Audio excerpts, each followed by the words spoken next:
All right. You know what it is? You know who it is? We're back. It's another episode of the Fight Cast, episode 18. Got a light weekend on the UFC card. It was a pretty uneventful weekend in the UFC. There's a lot of controversy again. Starting to get a little bit sick of these UFC fights. They're starting to get really boring. And a lot of these guys, unless they're like even the big fights, they're starting to just not it's tough when you have to pay for some of these fights. This one was free, which was fine, but like when you have to pay for some of these bigger fights and either nothing happens or it ends in like controversy. But anyways, it was this past weekend we had Leon Edwards, Bilal Muhammad, and it was Leon Edwards was coming off. Leon Edwards is one of these dudes who is essentially, I don't want to say a mystery, but like he hasn't fought in 2 years, and he was 9-0 coming into this fight. He's on a 9-fight win streak, and he's the dude that like could do some damage and like has the skill and has everything that you want in a fighter to kind of like take out that welterweight division and give Kamaru Usman like a shot. And like I said, he hadn't fought in 2 years, so this was like a big comeback, and he was supposed to fight Khamzat Chimaev, and that got pushed back twice because Chimaev had COVID, and then he just like retired, and because he got COVID again. So Bilal Muhammad stepped in on, I think it was 3 weeks notice, and Bilal Muhammad's a really good fighter. He's a scrappy guy. He's a high pressure, and he's usually the one who's pushing forward and kind of getting everybody on their heels. But this fight was right from the beginning. I saw Edwards dominating, and he was pushing forward. He was landing his punches better. Muhammad was throwing some punches, but he wasn't landing.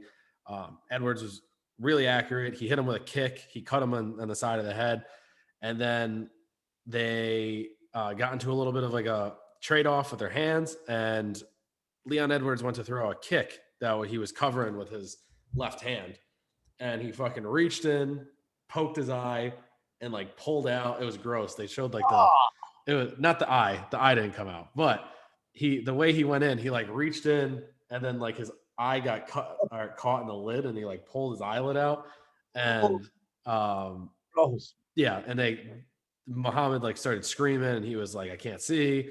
So they called the fight. It was pretty gross. They showed I saw this one picture that they showed on Instagram, and like it was like a close up of his eye, and it was literally like his eye was closed like this, but it was open from the bottom, so you could just see his eye like push back in his socket. It was nasty. So disgusting. So it ended with a no decision, which sucks because Leon Edwards was winning that fight. I think it would have been an exciting fight because Bilal Muhammad's someone who actually usually is a little bit slow of a starter, and then he comes on later. And Edwards just looked sharp. So I don't know that he would have lasted that long personally. And I think Edwards knew that going into this because as soon as the fight was over, he demanded a title shot. He's like, I want a title shot. And he doesn't even want the rematch with Muhammad. At least from as far as I know, he doesn't want the rematch with Muhammad. I think he only did this because he had the fight and he just wanted to get it over with and fight. And he saw that Khamzat Chimaev wasn't going to be back anytime soon. So with this, it's coming to a point where Leon Edwards, they're going to have to go off of a round and a half in 2 years and say whether or not he's willing or deserving of a title shot. And, I think he's definitely an interesting option. I think they could definitely throw him in, and I think it'll be a good fight between him and Usman. But I don't know that I think he needs to have one more fight before he steps in with Usman because, I could be wrong, but the ring rust didn't look like it was there for him, like at all. Like he just stepped in. Like I said, he was sharp, but that just could have been the opponent. But yeah, so ended with an eye poke, no decision, and they called it there, and that was it. So Edwards was calling for a title shot, and Bilal Muhammad wants his rematch. So I don't know what's going to happen there. I don't see a way in which Edwards gets a title shot right away unless something happens with Usman or unless Usman beats Masvidal. So if Usman beats Masvidal, I think there could be a shot that he gets it. But if anything else happens between Masvidal and Usman, I think he's going to be on the back burner for at least another year for a title shot. So it stinks that, he's put in that position, but what are you going to do? And he's had some bad luck because, like I said, a lot of this 2 years off wasn't his fault.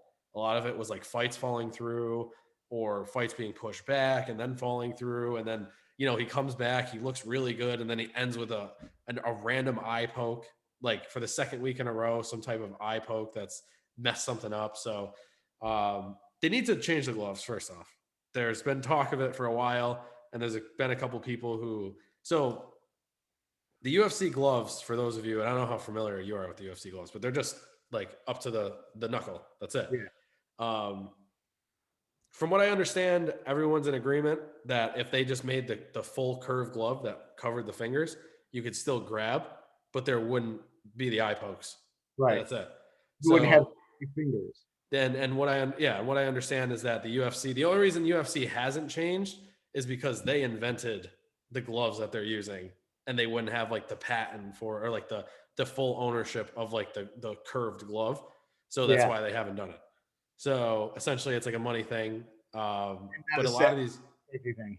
What? So they don't care about the fighter safety. Yeah. So like, because what's happening is a lot of these fighters are adopting this like this handout I see. style of fighting to try to control the range and try to control the opposite hand, because I mean there's probably someone that did it before, but I first noticed it with Connor. And Connor, when he would fight, he would stick his hand out and like almost grab the other person's hand to like keep his range, but then like also almost like control that other hand so he knew it wasn't coming, because he was trying to force the shot. So these guys are starting that, and with these kicks that are getting like super crazy, like the technical aspect of the kick is like, if you can throw that punch out and get them to react, you can cover up. So like this stuff's just going to start to happen more and more as, they try to cover up punches more. And as people use this like handout type of style of fighting, because people do it in boxing as well, but like there's no fingers in boxing. So it's different. And like, well, and in boxing, you're not allowed to hold your hand out. You can put the hand out, but it's got to come back right away. I mean, you'll see refs tell a guy like, oh, don't keep your hand out there. Don't keep your hand out there. So you're not allowed to keep it out there anyway. Yeah. So, there's aspects that probably need to change in terms of like the ruling, and like you'll see it, I see it at least once or twice a fight now where the guy's had his hands out, but they have it this way. In the UFC, you can hold it like this. Yeah. Like you can hold your hand straight out, but you can't. But what happens is people tend to lean forward a little bit when they have their hand out. So it leads to eye pokes and it leads to a lot of stuff. And, Daniel Cormier, last time he fought, he got fucking poked in the eye bad. He had a cornea scrape, and like those things are, I had LASIK, and that was probably some of the worst pain I ever felt in my life. So I can't imagine a cornea scrape. Like it literally just feels like someone set your eyes on fire and then they're just stabbing it for like hours. So it's nasty issue to have, but they should fix it. And I really think the UFC needs to look into, if they don't like invent their own glove, whatever they want to do, like invent the glove, but like change it, because the eye poking is becoming an issue. A lot of people are starting to get poked, and it's gonna end bad. Like if you ever look on or Google, just Google like the DC eye poke, literally his finger was like halfway in his eye. It was disgusting. So like they just got to figure out something and make this work, because it's getting gross. But whatever's next for Leon Edwards, I think if something changes within the welterweight division, or the welterweight division, then I think he'll get that shot at Usman. But if nothing, did I say that? If nothing changes and Usman wins, I think he'll be next in line. But if something happens, or it's a good fight between Masvidal and Usman, which I'm expecting, it'll be a little bit of a better fight, then I don't see him being that next in line. But we'll see what happens. This weekend, we got Kevin Holland's fighting, who I always enjoy watching. So Kevin Holland he's an exciting dude. I think he's on a 5-fight win streak, and he won all 5 fights last year. He fought 5 times in 2020, won every single fight. He had one of the sickest knockouts I've ever seen against, what the hell was his name? I got to look up his name. He was on his back, and this guy was a jiu-jitsu guy. And let me see if I can find it. Yeah, Ronaldo Souza. I forgot his nickname though. He has a nickname, but fought Souza, and he was on his back with his legs out in front of him, and he used his legs to swing and hit the guy Souza in the face and knocked him out on his knees. The guy was on his knees, and yeah, if you look up the Kevin Holland on Souza knockout. I can't remember his fucking nickname. Damn. But if you look up that knockout, he was on his back, swung his legs across his body, hits him right in the forehead with a fist, stands up and just drops the dude, and that was it. And the fight was over. You watching it right now? Yeah. So Kevin Holland, like I said, he was 5-0 last year, won all 5 fights. He started fighting in May and ended his last fight in December, just to show you like how impressive that is. So he fought May, August, September, October, and December. He's a really exciting fighter. He's long, he's lanky. He's got a lot of skills in his game. He's a black belt. He's a great striker. He's a kicker. He's got a lot of skills. And I'm excited to see him work. So this is going to be his 6th fight in under a year. And he's impressive. And he's fighting against a guy, Derek Brunson, who's an athlete, who's a veteran in the game. He's a heavy-handed wrestling guy with a brutal takedowns, and he's kind of sloppy. He's not very, he's not someone who wins a lot of fights that go past like the 2nd round, and he's very much of like a dude who goes forward and like tries to make it happen. I think I don't know the exact number, but I know a large portion of his recent fights haven't gone past the 1st round, whether he got knocked out or he knocked somebody else out. So if he goes in that way, I think Kevin Holland's going to drop him. I think Kevin Holland's he's just been shown to just have that skill and that knockout power and just the ability to kind of just end it for guys on one punch. And he's got, like I said, he's just got that like that it factor that you don't see in a lot of fighters, like almost like the Izzy, or like, he can knock people out from those weird positions on his back, and he's just like swinging his feet forward, hitting them in the head. And but he's got good grappling, he's got good striking, and he's just and he just talks so much. Like, even if you watch that fight, the whole fight with that last guy, did you see the knockout? Yeah, that was crazy. But if you watch like the first half of the first portion before he knocked him out, he's just like in the ring getting punched in the face on the ground. He's like, I was dreaming of this the other night. He's like, that was a good one. That was a good one. He's getting punched in the face. He's just talking and talking and talking. He talks at the press conference. So he's an exciting dude. And I'm excited to watch him fight. I'm excited that's a free fight. I forgot that it was a free fight this weekend. I think he's going to win. I think he's going to beat Brunson with a TKO in the 2nd round. And then he'll be on for his, I'd love to see how many times he can fight. If he keeps not getting touched, he could fight. He's one of those dudes who's like, if the fight's there, I want it. Like in the next fight, like as soon as possible, I'm going to take it. So if he doesn't get touched up and he can fight again, I could definitely see him fighting within, the next couple months. And I know that he's one of those dudes who's been calling Izzy out a couple times, and he's been pretty adamant about fighting Izzy. Izzy recently had an interview after his past weekend, just kind of with Ariel Helwani, just kind of recapping everything that happened over the past couple of weeks with his fight and his loss. And he says, which is going to be another big fight in a couple of weeks, he's going to give the fight to Darren Till if Darren Till beats Martin Vettori. So the middleweight division is starting to get pretty packed, because there's Costa, there's Holland, there's Whitaker, Gastelum, there's obviously Izzy, and then there's who did I just say? Oh, Till, Vettori.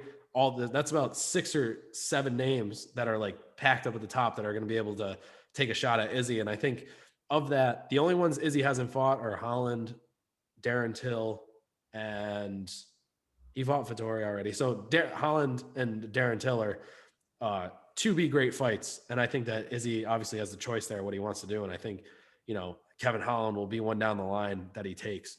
So see what happens. Kevin Holland, TKO, 2nd round.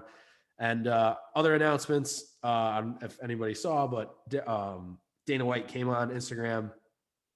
He announced Kamaru Usman and Jorge Masvidal will be in a fully packed arena on April 24th. I think it's full no limitations in Texas, I think. I'm pretty sure. I don't know if it says on here. Let me see. Makes total sense. It's got to be either Texas or Florida. I don't know if it says. Or Georgia, but It's Florida, Jacksonville. Yeah. Jacksonville Arena. It's going to be a full arena from what I understand. It'll be the first one back. And it'll be exciting, I guess, with all the fans back. And, as long as everybody doesn't get COVID. But you can bank on a large number of them probably coming out with it. So, well, it's even testing for it anymore. And that's going to stay. And then, you know what? A month later, they're going to have to start having shit on Fight Island again. Yeah, we'll see. I don't know. We'll see. But whatever. They got the next fight coming back. At least at least Masvidal gets some time to fucking train for this. Yeah. So there was some news that came out about that. I still think Usman beats him though. No, I think he's gonna too. But so from what someone said, or who was it? It was Dustin Poirier. He came out and said that Masvidal was training the whole time before that fight. Yeah, and he was like training with Dustin Poirier. Masvidal was like his main sparring partner. Yeah, for the 5 weeks before the Usman fight. So I don't know. I think we've talked about this before. Listen, when guys say that, like, oh, you know what I mean? I was on short notice. I didn't train.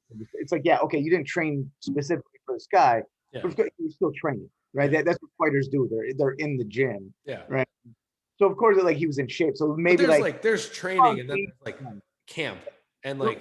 So as far as game planning for the specific fighter, okay, that wasn't there. Yeah, I mean, but either way, it's just like, so that's why I still think it's going to be a way better fight. I don't think that Masvidal is going to get 50-43 like he did last time, because I think that weight cut had a lot to do. He dropped 26 pounds in 5 days. Yeah, like that's just not. You're going to get tired. You're going to get fatigued. You're not going to have the same output. So like. That alone, I think, is going to make this a closer fight. And then there's always the factor, like, I don't think Masvidal's a great fighter. I think he's a very, very high-level fighter. I think he gets sloppy, but he's got very good boxing. And I've seen Usman get caught in the last 2 times he's been out there. So it's a question of whether Masvidal can catch him. Because I think and this is the other thing, is Masvidal – and we'll talk about this more, obviously, as it gets close. But Masvidal is a very good overall fighter. He's not just a striker. He can wrestle very well. And he wrestled with Usman pretty well last time out. And I think he was just getting, people looked back at the score and not the actual fight. And were like, oh, he got crushed and destroyed. And yeah, Usman won, but Masvidal kept up with him pretty well with the wrestling.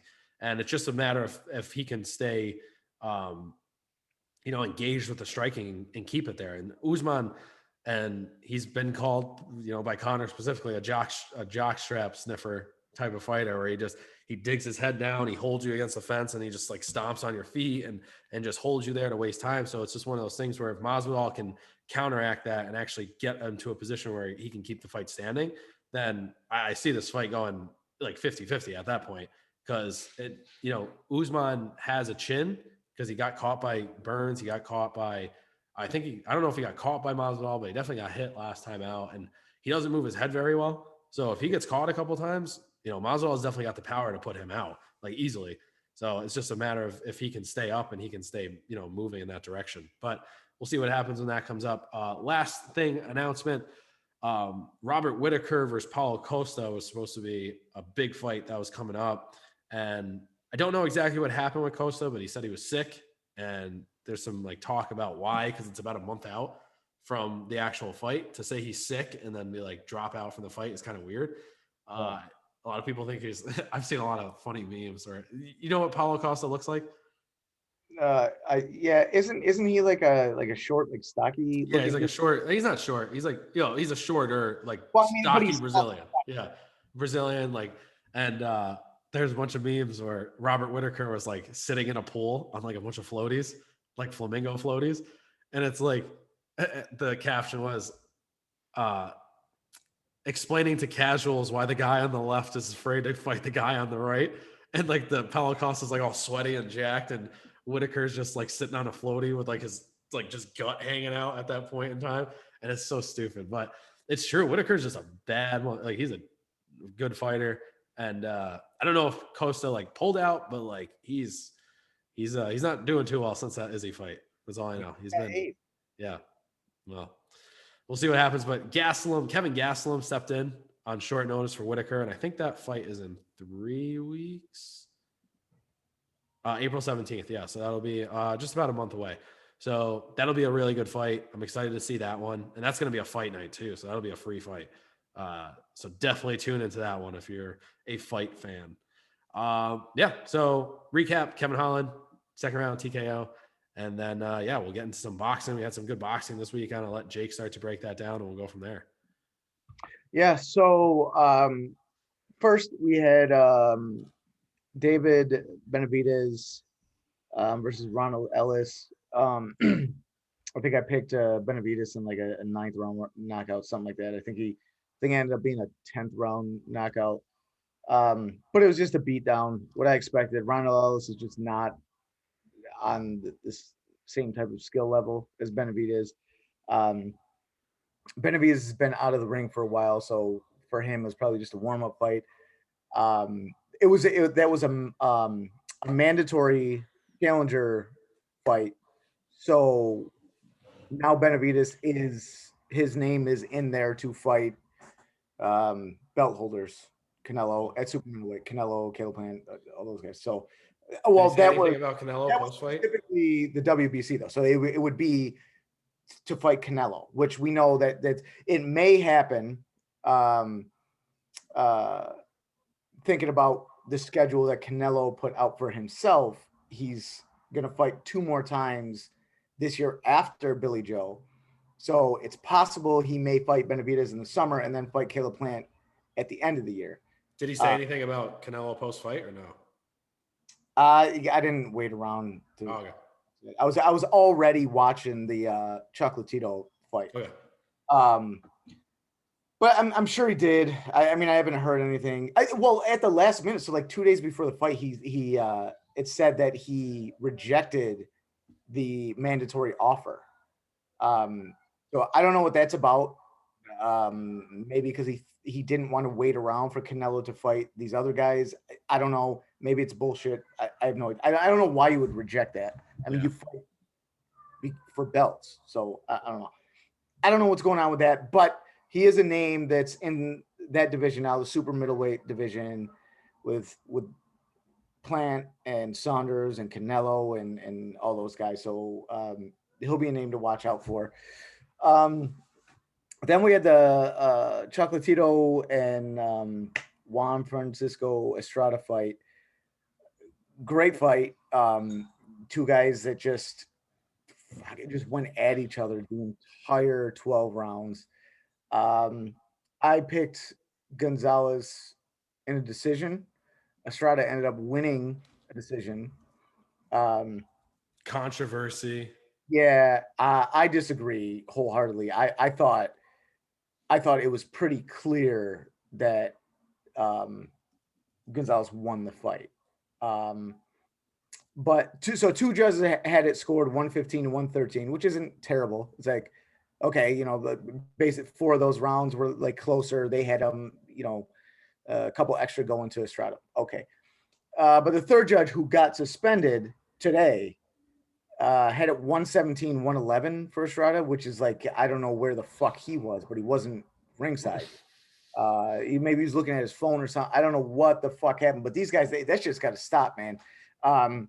So he's ruining my fucking winning percentage here, picking fights. But if you got functioning eyeballs and you watch the fight, you know that I was right. I mean, Gonzalez won that fucking fight. I mean, there's not even a question. Like at a certain point, it just became like, yeah, they're both trading punches. And I think even that the punch stats showed that Gonzalez landed more and his connect percentage was, I think, 2% higher. I think it was 39 to 37 at the end of the fight. And he landed more overall punches. I think he landed more power punches too. So, and at a certain point, it just became every time it looked like Estrada had something going, he was throwing a combination, Gonzalez would pick it up and then just push Estrada back wherever he wanted, force him back, hitting him with fucking everything. And that happened 4 or 5 rounds in a row toward the end of the fight. So I thought it was pretty fucking clear that Gonzalez won the fight.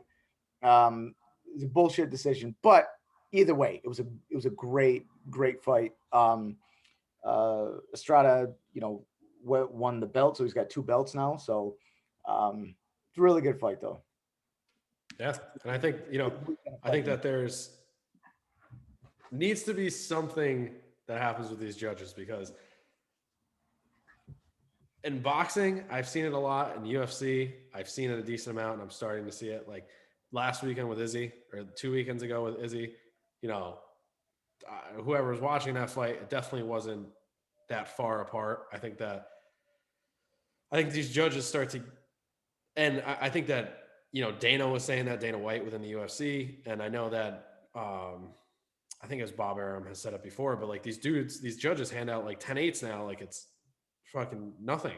Like they hand out 10-8s like it's like literally like it's candy. They're just like, all right, you get a 10-8, you get a 10. Like, and I was listening to I listen to Chael Sonnen a lot because he breaks down. I like his breakdown on like UFC fights and just fighting in general. And he described it. He's like, a 10-8 round is essentially the other guy was getting smashed, and at one point they could have stopped the fight. And like there was a point in that fight in that round that like you could have made an argument that the other person, the ref could have came in and stopped it. He's like, that should be a 10-8 or like anything less than that. He's like, these fights that are happening, these guys, like Izzy and you like with the Estrada fight is like, they're just handing out 10-8 rounds if like the other guy hits a couple more shots or hits a couple more, like these, and no one usually has the issue with like the winners in that situation. But like even the Broner fight, like looking at the Broner fight, I think someone had it right 117 to 111 for him too. Yeah, I think so. Yeah. It was like it was just like you obviously weren't watching the fight, and like there was a bunch of rounds that you obviously gave like 10-8s on that like you shouldn't have. And it's just like these judges need to be held more accountable. And I really think they need to figure out a way to put these judges on blast a little bit more and know that like when their score comes out, like people are going to be seeing it, and a way for the fighters to not, I don't know how they do that, but like there's got to be something that says, this judge said this at this point, and like have them get like bashed for it a little bit and like pressured a little bit, not like, the death threats that they're probably going to get, but like, an honest opinion of like why did you think that was a 10-8 round? Like in what world did you think that was a 10-8 round, or that this guy won over 8 points? Like they should have to at least explain. They can't just be like, like what did you see in that fight that said that he won by 7 points? Yeah. So, well, I know in boxing, so obviously 10-8 round is scored if a fighter gets knocked down, clearly, right? One way for knocked down. But you can also score around 10-8 if it says like in the rules, if one fighter is completely dominant that round. Yeah. So if you got a guy, so like good example, the Lomachenko fight. Lomachenko didn't even throw a punch, I don't think, until like the 3rd round. So technically, if Tio was a little more aggressive and actually landed some stuff, he could have gotten 10-8 rounds for the first 3 rounds, because it would have been considered dominant because Lomachenko didn't throw anything. But again, we're judging based off fucking common sense too. So we can see that Tio wasn't dominant. They were both, a little heavy. Yeah.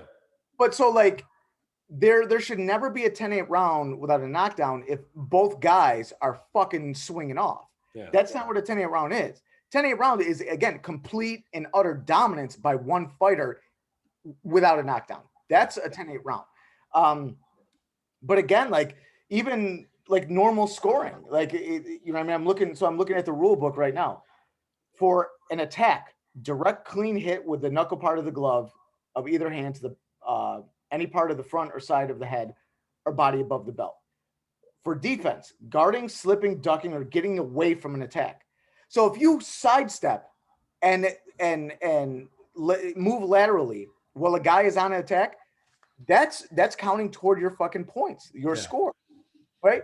So, I mean, again, if you're seeing a guy right? And in this case, in this particular case, Gonzalez versus Estrada, you're seeing Gonzalez one attack, hitting with it with the knuckles and the body or the head above the belt. That's one part of the scoring. And the other part is defense, which would be in this case be on Estrada, who is not blocking, guarding, slipping, or stepping away from anything. All of his stepping away was a result of Gonzalez landing shots and forcing him into one direction. Yep. Those are fucking easy rounds to score. Like, it's idiotic to fucking look again, like at least me remembering how I was scoring it. As I remember scoring it going into the 10th round, 8 rounds to 2 for Gonzalez. That's how I had it. And those last couple rounds were a little closer. Yeah. But that's how I had it going into it, because from those middle rounds on to almost the end of the fight, it was just Gonzalez. Again, Estrada would have like moments during a round, land some good, clean combinations, and then Gonzalez would fucking come back and just knock him around the ring. And it was clear that his attack was more impactful than Estrada's attack. Yeah. Oh, every single time there was an exchange, it was clear whose shots were more significant. It was fucking clear. So, I mean, for some guy to try to score at 117 to 111, I mean, that's fucking idiot. He should never be allowed to judge again. Just like Julie Letterman scoring fucking 117 to 111 or 119, 109 for T.O. So, like, Loma didn't win a round. Like, that's insane. You had him win in one round. Yeah. I mean, you got to be a real fucking asshole or real corrupt. You know what I mean? To score a fight like that when it's clear to anyone with functioning eyeballs how the fight went down. So something needs to be done. And that's the thing is, like, got suspended. Like, there was a punishment handed out for it. I'm fucking glad that happened. Yeah, it's just like there was a punishment, but it's like, you know, that's it though. You know, like maybe he never gets to judge again. I don't know if like that's meaningful to him or not, or meaningful to, but like they got to figure out something for the next judge who wants to be a fucking dick. That's what I mean. It's like, look, you do this, you're going to be suspended. Yeah. But good luck getting another job. Fucking, what else are you good at? You judge fucking boxing matches. Yeah. But go find a regular job. What else are you going to do with your life?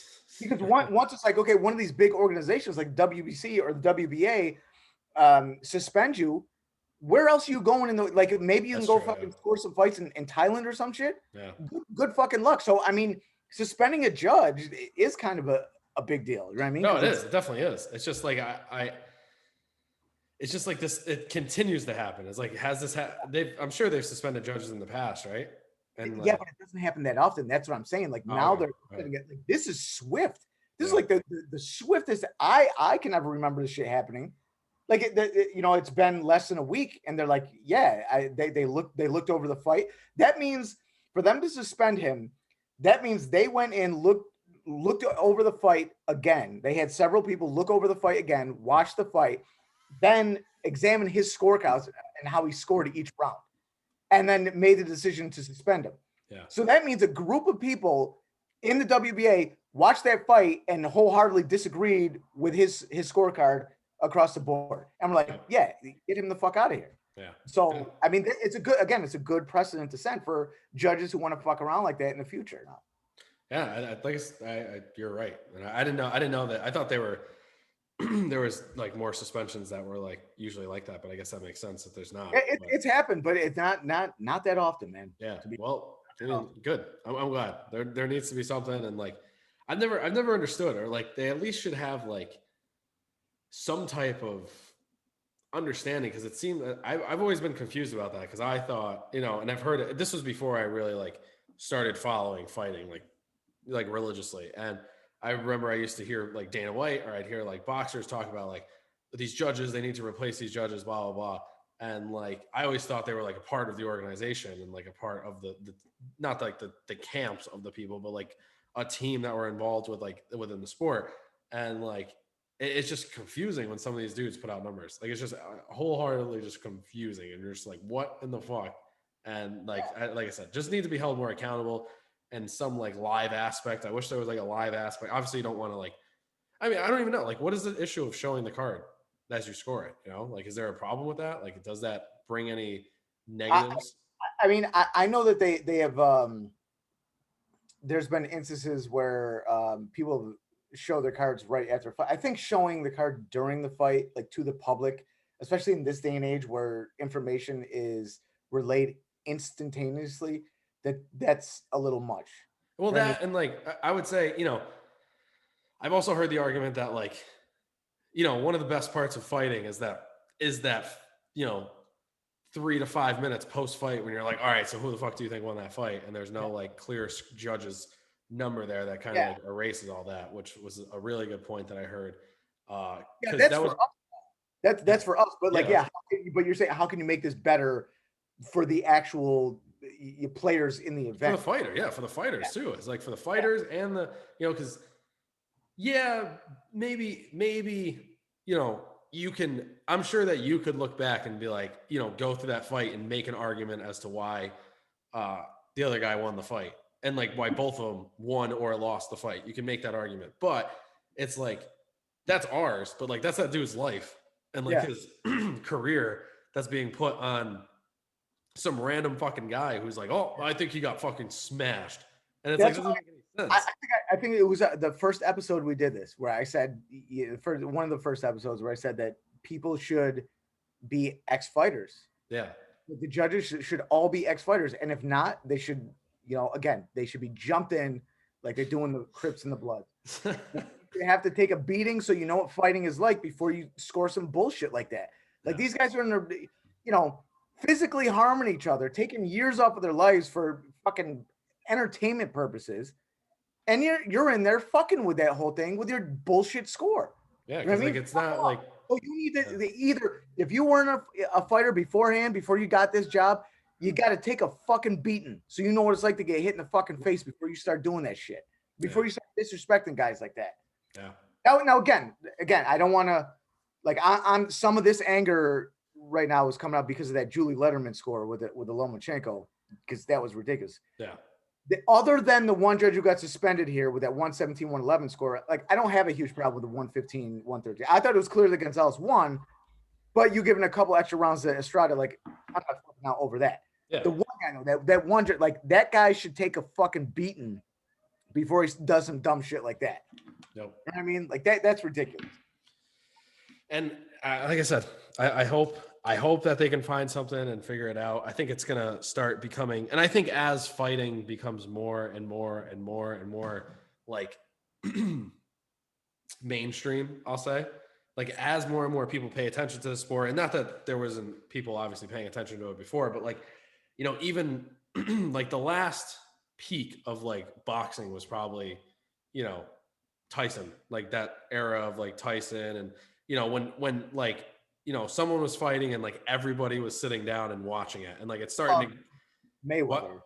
But Mayweather. Yeah. Sorry. But Mayweather. But like, social media has grown so much in the last few years, especially that like these guys are actually starting to like feel the, the effects of making a score like that. Whereas like, a score like that was felt and it's like the boxing heads, like the fighting people are like, yeah, this guy's a piece of shit. But the other guys are like, oh, okay, well, that's it. It goes on. Where now it's like, you make a score like that, and it's going to get put out. It's going to get dragged. And it hopefully leads to better decisions overall by all judges. That's all I want. Better decisions. It can't happen. Especially, it can't happen at all. But especially in championship fights. Like Exactly. Get the fuck out of here with those scores. And it's like, the same thing is for – sorry, I'm just plugging my computer. The same thing is for the like the refs and fights. Like they're not just going to throw anybody in there. Like the same dudes are always there on championship nights for most of these fights. It's that's one thing. I mean, if you look at boxing refs, they're some of the best fucking officials in the world in any sport. These guys are fucking great at what they do. Other than like there are a few that have been done a little, some things that were questionable, but for the most part, man, boxing refs are like the best officials in the fucking. Well, that's what I mean, boxing, and then like there's obviously in UFC it's tough because like there's so much that can happen that sometimes there's bad calls, but still these refs are these guys are this is like probably the hardest reffing job that you can do because I've seen fights stopped where the dude was like perfectly fine, but they stopped it because what, like, it was just like a heat of the moment thing. It's like the dude's getting destroyed and he's like, I'm fine.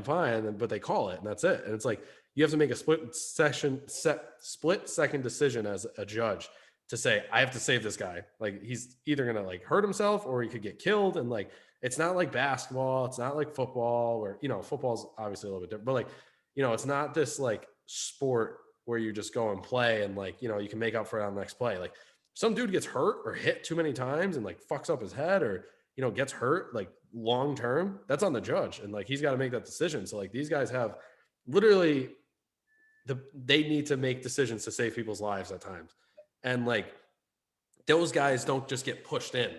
Like they like I said, there's no like recycling or like, the dudes who are the dudes for judging, for reffing are there every single big fight. I've reffing 30, 40, 50 years. Yeah. So like the judging should be the same thing. Like what's the big deal of having five or 10 like solid judges every single week that need to be there? And see, that's one of the things that bothers me is that Julie Letterman, going back to her father was Harold Letterman. One of the fucking, like, everyone knows, like, he was on HBO for so long as the fucking unofficial scorer. And his scorecards were always on point, and his explanations for why he scored the fight that way were always on fucking point. And that's his daughter, so she grew up in boxing with the best scorer the best public scorer that we know of. Mm-hmm. And she does this. It's like, what the fuck did you learn? What were you doing in that household, you maniac? Such a fuck. You're so far off. It's like, what? How did you not take the good stuff from your dad? But it's one thing. Hey, you want to go off and be a nurse? It's okay. Okay, we get it. You didn't take after your dad, but you went in the same exact fucking field. I mean, what the fuck? Sometimes the kids that doesn't always work out like that. We'll see. Well, then go fucking do something else. Go something. That's funny. Yeah. So moral of the story is clean up the reffing, clean up the judging, clean up the scorecards, make it more efficient, just make it a better process, and we won't have these problems. That's it. Simple as that. So got some fights coming up this weekend, some big ones. We got Virgil Ortiz Jr. versus Maurice Hooker. We got Better Biev, who we both want to see fucking destroy Jake Paul one day. Hopefully we can see it. And I forgot the guy's last name. Okoli and Lovaki. Is that what you said? Lovaki. I think Lovaki. Polish. I don't know. So we'll break down those. Then we got some other boxing news and we'll go from there. Yeah. So I'm gonna start with Virgil Ortiz. He's with Golden Boy. He's a fucking monster. He's a middleweight. He's gonna knock Hooker out. Probably early. I'll go fourth round. Virgil Ortiz is a guy that like is getting every single fight. You can see him sort of like settle down into his boxing and not just go on the attack and try to kill someone.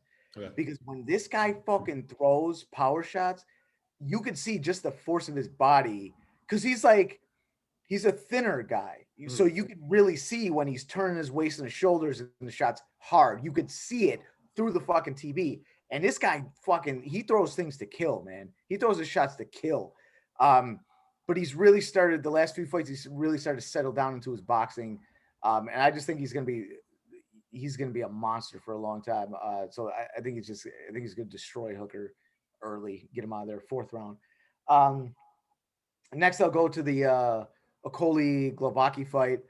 I don't know too much about these guys. I know Glavaki a little bit, mostly fighting European dudes.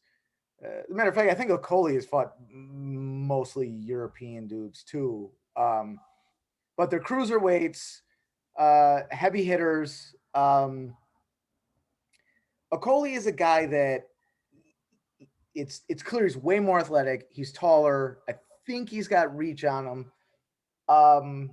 He's undefeated. Glavaki, I think he's 34-2, something like that. He's only got a couple losses. It's for a vacant belt. But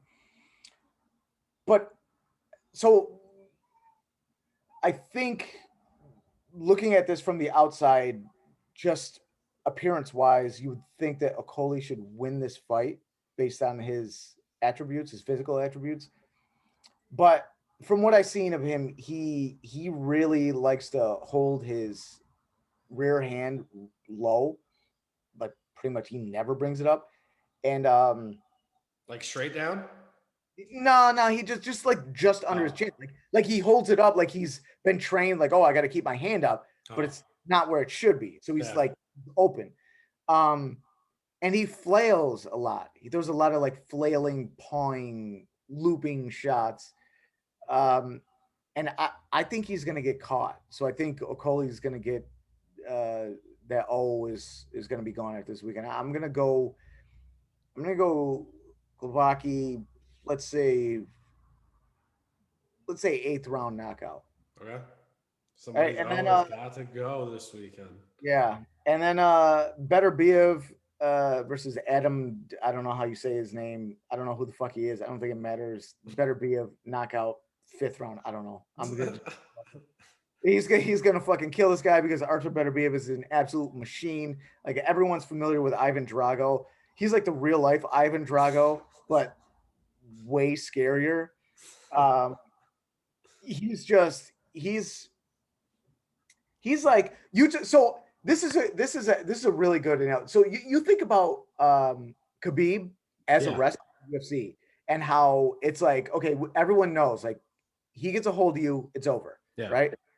Because once he gets a hold of you, there is just no stopping. Again, he's a machine. Yeah. He does his work until he gets you where he needs to get you, and then it's over. That's what he does. And everyone knows, like, oh, he's got a hold of him, it's over. There's no stopping it, right? Yeah. It's a machine, there's no turning it off. That's what Better Be is in terms of boxing. Once he goes forward and he touches you and he sees that he touched you, you're done. It's done. There's no turning off the machine. Now look, Beterbiev got knocked down a couple times early on in his career because he was a little reckless. So he's, it could happen. But again, like everyone else, experience has come. His boxing has got better. He's more aware of where his hands and his head are than he is early on in his career. But he's just a fucking machine, and he's gonna run through this guy.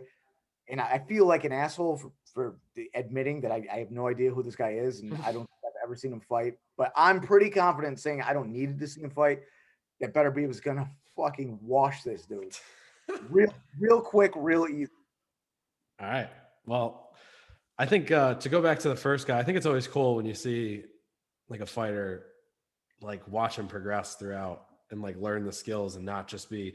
I always struggled watching dudes who just like, it's always cool to see when a dude can just walk in and like one touch somebody and that's it. Like they can continuously do that. But like for me, if I'm going to watch a fighter, especially in boxing, especially in like martial arts or like UFC, for me, I want to see a very good, like whatever it is that they're good at, like I want to see them be the best at it. And like for boxing, I hate, like the Deontay Wilders. Like I knew from the moment I saw Deontay Wilder, he was not a boxer.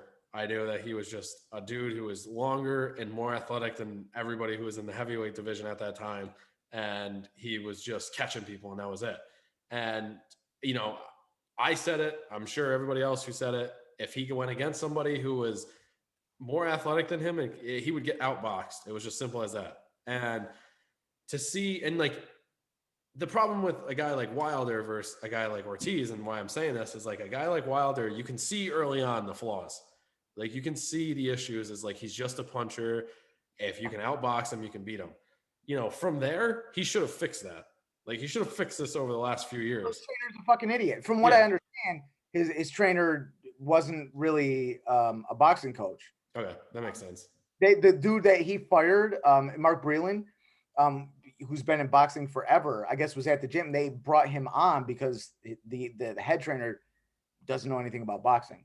So but going back, that's a little, that's why that happened. Okay, well then there you go. But to see a guy step in and then fix his issues, get better, get cleaner, get stronger, get more powerful, more efficient. Like that's what I love seeing in fighters. And like, even recently, like I was a guy who was like, oh, when I was a little bit younger, and I was like, if undefeated, they're the best, like undefeated. But like now it's like, like Izzy, especially, like Izzy lost last weekend, but that was a huge task for Izzy to take.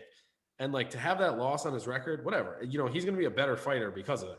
Yeah. And like, Floyd was one of those only dudes. Canelo fought Floyd, lost, but hasn't fucking lost since, and probably won't lose. Yeah. And like, you see these dudes who just get better and better and better and better each time they step in the ring. That's my favorite part about it.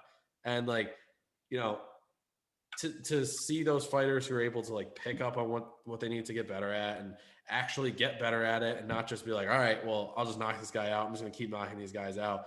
Because, Wilder, a guy like Wilder, if he took the shoes of like Virgil Ortiz and like learn the things they need to learn or gets better at each fight, he'd probably be, he has everything you need to be the best fighter in the world. But, he just wants to knock people out, doesn't want to actually get better at boxing. And like, so I'm all about dudes like Virgil Ortiz, dudes like, Canelo, dudes like, Tio, all these dudes who just like get better and learn every time they get in the ring. And then you see just a better package on the next fight. I agree, because one of the greatest, experiences of my life was I got to watch Mayweather's entire career, and he's been my favorite fighter since like 1999. Like one of the first times I saw him fight. I mean, I think it was only like his 11th fight or something like that. I always liked his fucking style, but I started liking him back in the day when he was Pretty Boy, and he was just fast as fuck and used that speed to overwhelm people and throw a lot of punches and attack. And I watched him transition into a defensive genius, and I appreciated that because I saw it like, oh, he's doing something different now. Great. Every fight, like in the mid 2000s there, when every fight that happened, you saw him get a little bit more defensive and a little bit cleaner with his counters. And it was like, it's the greatest thing to watch, which makes me appreciate what Canelo has done even more. You're watching Canelo go from a guy who, when he fought Mayweather, threw his jabs like he was trying to kill him. Yep. And to see him settle down to someone he's changing speeds, changing angles, changing levels, like nobody else. Seeing the IQ grow like that, it's like my favorite thing too. I mean, I know coming from both of us who are coaches, and like, you're a boxing coach, I'm more of a fitness guy, but we look for that stuff. But like, I think that's what you need to look at in these fighters. And like, everyone gets caught up in the logo, or they're actually the logos and like the records and all this stuff, and who's got the better brand and whatnot. And like you see it with like Ryan Garcia. He's we'll see if he learns, but like, he's got the logo, he's got the looks, he's got the charm, and he's got all that stuff. But like, does he learn in his next fight? Does he get better at defense? Does he move his feet better? Does he have the willingness, the desire to learn the way that Canelo has learned? Yeah. So like, that's what I look for. That's what I look for in fights. That's what I look for in fighters. And that's why for me, I just want to see these guys go against people, but they don't, for the simple fact that they don't want to fuck up their record because it means less money. And that's all it is. It sucks, but that's all it is. Boxing news, more boxing news. All right, so let's recap. So Virgil Ortiz, what's your prediction? Fourth round. All right. Beterbiev, you said 5th round. Yep. 5th round knockout. And then you said Glavaki's going to catch Okoli. Okoli 9th round. I'm saying 9th round knockout. Cool. Yep. All right. So those are the predictions. And then we got Kevin Holland, 2nd round TKO. Boxing news, finally we see something on Fury and Joshua. They signed the fight deal, 2-year fight deal. There's been some stuff coming out. I don't know if it was true or not about Fury, like just not training, or saying like something about him. Like, I think he's just bullshit now. That's what I thought too. I mean, look, I saw he put a post on Instagram like last week where he was wearing like a tank top. Mm-hmm. He looked fine. He didn't look fat or nothing. Like, he was saying, well, I've been drinking 12 pints of beer a day. It's like, come on. I think he was saying that shit out of frustration, that like, oh, this is what I think of Anthony Joshua and his team and this bullshit with the contract signing. You're fucking around. I'm fucking around too. I'm not even training. Fuck off. I'm drinking beer. I think it was just got frustration because he looks good. He looks in shape. Yeah, I'm excited for that fight. Joshua's fucking ears off. What'd you say? He's gonna box Joshua's ears off. Yeah, I know. Yes. I'm excited for that fight. I'm excited to see. He'll outbox the fuck out of that dude. He really will. I know. But it's finally signed. There's going to be 2 fights at least. Someone I someone don't know said that. why. What? I don't know why. Someone said that Fury's gonna let him draw again so he can win the second fight or something like that, just as a joke. They're saying he's but there's gonna be landslide victories for Fury. That's what's gonna happen. yeah. Well, I think they have two. I mean, if they're gonna do that, they might as well have just done three. I mean, they probably I think they did two because I think they fucking know that Fury's gonna win both, and there's no shot for Joshua unless Because what happens is Fury wins by decision. The rematch is still going to generate a whole shit ton of money. Yeah, and this is the heavyweights.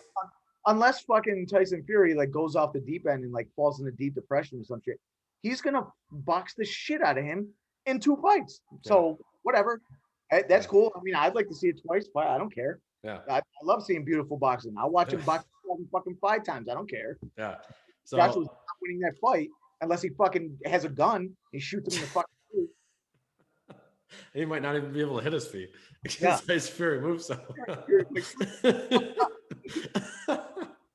But yeah, so they finally signed. Been seeing some conversations and rumors. I know he's already got another fight, but we mentioned it last week. Andy Ruiz has got who'd you say he's fighting? Chris Arreola, but he's got a possible. After that, there's talk of him versus Wilder, which I think is realistically, I think is the only fight to be made. I think those 4 need to be, in some type of round robin, whatever you want to call it. Tyson Fury is obviously at the top. Joshua's next. I would put Ruiz third, and then Wilder's at the bottom. And I think if Wilder, I think we've said this. But there's a yeah. I mean, out of those 4, but we're still here's the thing that those are big names in the heavyweight division now. But Alexander Usyk is remember he's fighting at heavyweight now, and he won his debut at heavyweight. Again, he's naturally smaller than all those guys, but he's going to be one of those names in there too. Like honestly, Usyk is not beating Fury. I don't think any of those heavyweights are beating Fury. I think Usyk has a really tough time with Ruiz, and I think he has a tough time with Wilder just because of Wilder's size. Yeah. Honestly, I would love to see after Joshua loses twice to Fury, which will happen. I think Usyk and Joshua will be a really good fight. I think that'd be a really good fight. Like I said, I think that once this portion blows over and like once the dust settles from like Fury Joshua, then there's going to be a lot of fun fights to be made. It's going to be pretty boring for Fury because maybe Ruiz at that point will get a shot, but like I think there's going to be like we said last week, Wilder versus Joshua will finally happen. Usyk could come up. I'm sure there'll be another heavyweight that'll come up and like make some type of noise. But like I said, this is going to be one of the coolest fights because I think that, especially for like the casual fan, like boxing. When you think of boxing, you think of heavyweight. Like you think of those big dudes who are just swinging at each other. Even though what's his face? Fury isn't that type of fighter at all. Joshua might be a little bit more of that type of guy. He's like the big build. Fury's just like this lanky, just boxer, like a true boxer. That skinny guy, one of those guys is like he's tall and like he's got thin ass arms and thin ass legs, but he looks like a fat guy. Yeah, yeah. But that dude will box the shit out of you. Anybody box the shit out of anybody. Yeah. So I think that boxing's it's just like there's certain things and like boxing's better when the heavyweight division's fun. I think that like the NBA is better when the Lakers are good and all this stuff. Like there's always like teams that you want to see that are just there and people and divisions that are always like when they're good, it's just better. So other than that, Marvin Hagler died. I didn't watch a lot of Marvin Hagler, so wasn't huge. He was great. I heard he was he was a good fighter. Great fighter, I should say. And I did watch some of him. I mean, I didn't watch a lot of him growing up. It was more of just like seeing highlights and hearing his name. But it sucks that he passed away. Shit's just taking the legends as it always is. He was old. I mean, he was 68. He had some health scares a couple years ago. I think they said he died from the COVID or the shot. Like he had the shot and he died a couple days later. Yeah, I doubt it. I doubt COVID was the COVID shot was the reason. Because again, he had. I don't remember now. Look at I don't know for sure, but I know he did have some health scares a few years ago. I don't remember what it was, but he was old, so he's high risk anyway. So it happens. Yeah. But yeah, so that's the information for this week. Wait, we got one more. I want to get this dude's name right. Little bit of news. Tio was sparring this undefeated young dude, Jose Valenzuela. Mm-hmm. This dude, there's footage of him. If you go to YouTube, Teofimo gets knocked out in 30 seconds into sparring. Really? Teo gets knocked down by this undefeated dude. So there's some news. He's going in to fight. Now look at he's been on this high since he beat Loma, and Was listen, this I like go, a week ago? yeah. So go real quick. Just Teo, I think they had a brilliant game plan going in against Loma. I didn't think they had it in him. He was very patient, very smart. Won a fight that was a lot closer than was scored. But Teo and his father have been acting like they fucking like did something like he came out of that thing untouched. Because if you remember at the end of that fight, Teo's face was lumped the fuck up. Yeah. He got touched up. But he won. He's the Can you champ. send me the link? Because all I'm seeing is like a video like talking about it. Yeah, it's if you go to the end of the video, it's like one of the last things that they show. But yeah, so Teo has been like doing a lot of talking about how he's on top now, he's the king, and blah blah blah. And he's got a fight against George Kambosos coming up, who I think is going to give him a fucking hell of a fight. I think Kambosos is a little too reckless to win. I think Teo's going to end up fucking catching him and knocking him out later in the fight. But up until that happens, that dude Kambosos is going to give him a fucking fight. Mm-hmm. I can see it already. But this is not good. This reminds me, and it will remind anyone who's been watching boxing for a long time of like, you know, let's say Mike Tyson, when, you know, late 80s, right before, you know, a couple years before he lost to Buster Douglas, and he was on top of the world and just fucking scaring everybody into knockouts in the ring. Got knocked down a couple times in sparring, and people thought, oh, it was no big deal. And a couple fights later after that, after the, you know, first time it came out, is when he lost to Buster Douglas. Now, I'm not saying that means that Teo's going to lose. Yeah. You know, but it's definitely not a good sign that some dude that's 7-0 with 4 knockouts puts you down in sparring, which tells me, okay, there's this kid that's fucking hungry like you used to be a little over a year ago, right? Yep. And now you think you're on top, so you don't got to work as hard or something. I don't know what the fuck it is. I don't want to like assume any of that shit, but it certainly isn't a good sign. Yeah, and I think you know, I think that people underestimate, like, you know, fighters can take hits, but you get hit, you know, that's one less time really that you can take a shot. And like, you know, how many weeks does he have till the fight? I think they're fighting in May. So like, you get hit. He's got a while. It's not a good look at any time of year. Whenever you got a fight coming up, when you're the champ and you're getting knocked down and sparring by some fucking nobody. Yeah. And now look, that's no disrespect to that dude, but I don't know who the fuck that dude is. He's only got 7 fights. He's still undefeated, so he's clearly good. But what that tells me is that kid was hungry. Don't give a fuck who Teo is and give a fuck about how many belts he has. He went in there to fuck this dude up, and Teo didn't take it seriously enough and got put down. That's not a good sign. That's crazy. Because if you go in with that mentality against a dude like Kambosos, who is there to fuck you up, yep, you might lose. Because again, it reminds me of Tyson. Tyson was walking into those sparring sessions like, I don't give a fuck. I just, you know, I'm half in the bag. I'm high. Fucking throw whoever in there. I don't give a fuck. I'll knock them all out. Yep. Then he gets put down in sparring. A couple fights later, you lose for the first time, and that's how it starts. Thinking that you're too good that you don't need to walk around with that hunger anymore. You know what I mean? Goes. Yep. Talk about this with Ryan Garcia and Canelo. Like, how are you in the same camp with Canelo, who's got all the fucking belts, is clearly the best fighter in the world, and still don't fucking leave that gym ever? Every time we see that motherfucker, he's sweating. Yep. Right? That you lose that hunger, man, you start to lose them belts. So, and that's not a good sign. That may be bigger news than any of the other news that we talked about. I didn't know that. That's big for me. On that. Like, remember that when this next fight, I still think Teo's going to win this fight. I think he's going to end up catching his dude Kambosos because Kambosos is too reckless. But if you see Teo get touched up a little bit and you see him get roughed up a little bit, remember that. Think back to that. Like, he's starting to slip a little. Yeah. Well, that's big. That is big news. So we'll see what happens there. We'll pay attention to it. But yeah, that's the episode for this week, guys. Let us know what your thoughts are on the fights coming up, all the news we shared, the UFC fights. We got some big fights next weekend for the UFC that I'm excited to break down. Got some boxing coming up in the next couple of weeks. I'm sure that we'll go over as it comes up, and we'll go from there. So we'll see you guys next time. Peace. Thanks.